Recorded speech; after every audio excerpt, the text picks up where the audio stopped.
Hey everybody, Cole here with Classic Mini DIY, and on today's episode, we're going to be making a change to the car that is really exciting. On today's episode, we are going to be swapping the old 16-year-old red coil springs out of my car for a set of Evo cones and a brand new high-low design from Ulrich Designs. You won't want to miss this. These are really special, so stay tuned for that.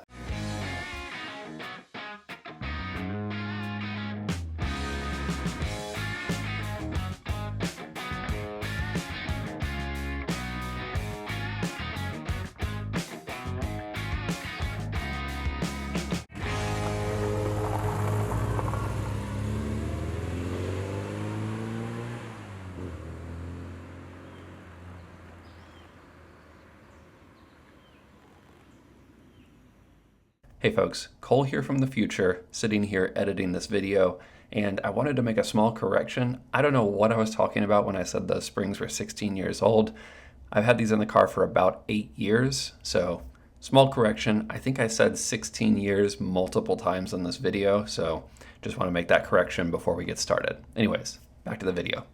Now in today's episode, we are doing a little bit of work on my car, and as you can see, it's already taken apart a little bit. And that's because this is in the middle of another video I'm filming where we're fixing up a whole bunch of little kind of broken things on the car. But I felt like this product right here is something that I wanted to spend a whole video on and really talk to you guys about why I'm swapping out my coil springs and why I am upgrading to this brand new high-low design that just came out from Ulrich Designs. So first things first, let's talk about the elephant in the room, and that is why I'm going back to rubber cones. Now you guys might remember about a decade ago, I put a set of red coil springs on my Classic Mini.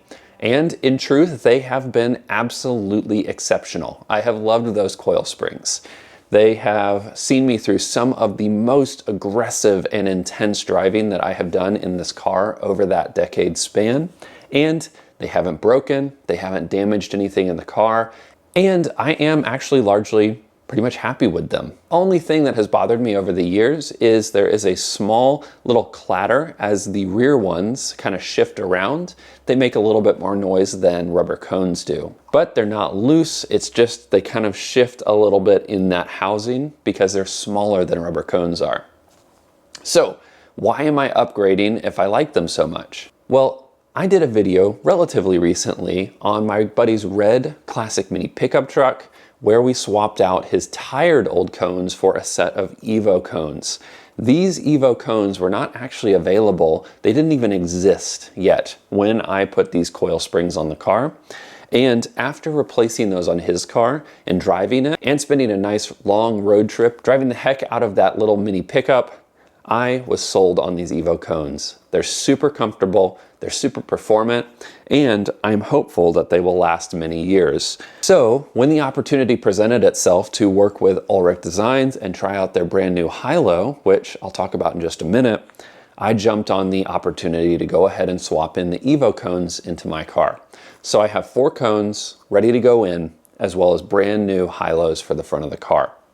Now, let's talk about these high-lows for a minute. Now, most high-lows that you might have seen for the Classic Mini look roughly or in varying design changes, kind of like this. You have your trumpet where the cone mounts, and then you have an adjustable nut which allows you to raise or lower the car's ride height, and that little screw inside goes in and out. Now, you'll notice this car is going to get these new high-lows because, one, I rode my car a little bit lower than stock, but you might have noticed that this operates incredibly cleanly. And you'll notice this nut right here is a little skinnier, and what that allows is for you to make your car even lower than the other high-lows do right out of the factory. So, very excited about putting these on the car with the brand new cones, and of course we're going to swap in brand new knuckles at the same time. Now, if you watched my other video, I do a complete how-to on how to swap out cones if you have them in your car already using a coil spring compressor. One thing that I didn't realize in my other video is that these Evo cones use a metric thread And most of the original cones that you might be pulling out of your car use a standard thread or an imperial thread. So something to keep in mind. Also, this area right here, while it does look like fancy, nice brushed stainless steel, it is unfortunately just regular steel on the outside and in here. So we're going to put a coat of black paint on these to help prevent them from rusting over time. Just going to make our life a little bit easier. And then I'll show you a few other tips and tricks as I put these in my car. All right, so in my other video, I showed you guys how to remove cones and replace all of this. This part of the job, or really this job, is no different. The only benefit that we have with the springs is that the springs do not require compression to come out.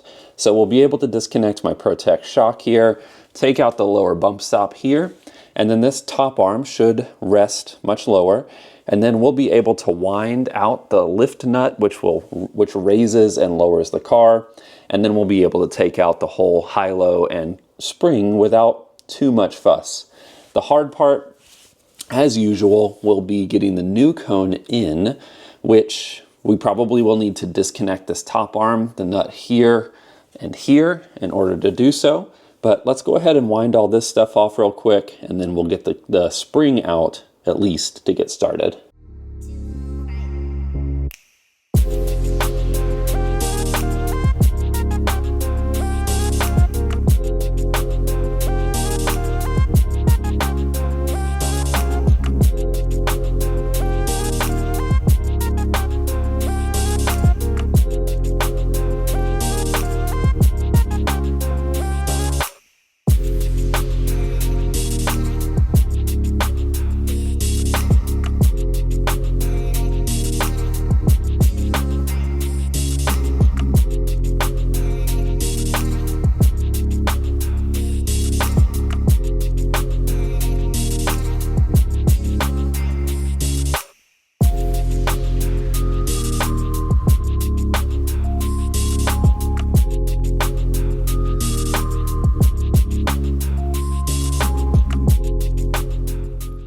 All right, so with that spring out, let's take a moment to kind of get an idea of what makes this new high-low so special.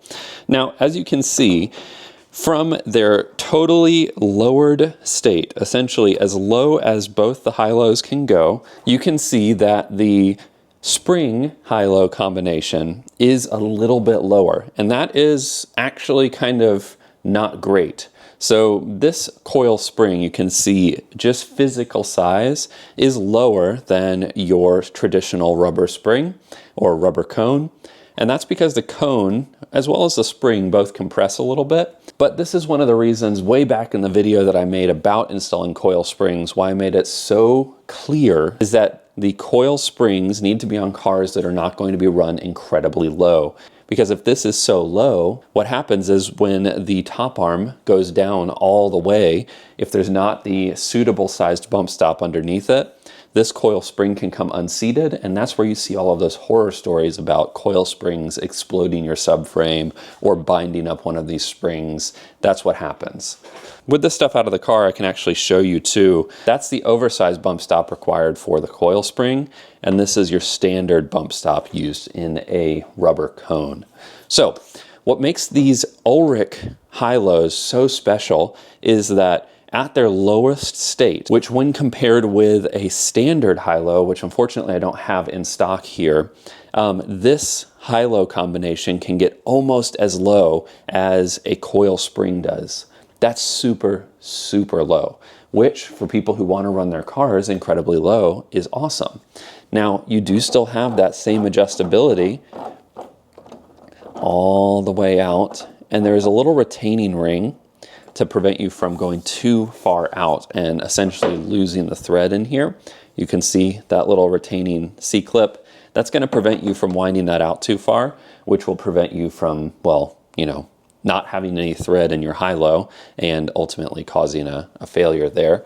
And then our coil spring high-low, I'm going to roll this out to about where I had it on my car. you can see pretty much bottomed out at the bottom on that one. This one can go a little bit taller if you so choose, but I'll be able to maintain the same ride height that I had that I loved, but I will also have the brand new rubber cone behavior in my car, as well as adjustability to go lower if I ever want to do that on, say, a track day or something like that. This is also made out of a really beautiful alloy, super light by comparison. It feels like it might actually be almost half as heavy, which ultimately you are kind of trading off because this cone is heavier than the coil spring. So all that said and done, now we need to get this stuff back in the car, and we're going to do that with a rubber cone compressor, just like that. And the way that the rubber cone compressor works is it's actually using the top of the subframe, because this would be fully seated in your subframe, to pull the cone up, which allows you to then fit your high-low and attach all of your other ancillary items on your suspension. This is pressing down on the body of your car, thus pulling the cone up. So that's a little bit how that works.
All right, so that is gonna wrap up today's episode of Classic Mini DIY. As you can see, we're outside, car's on all fours again.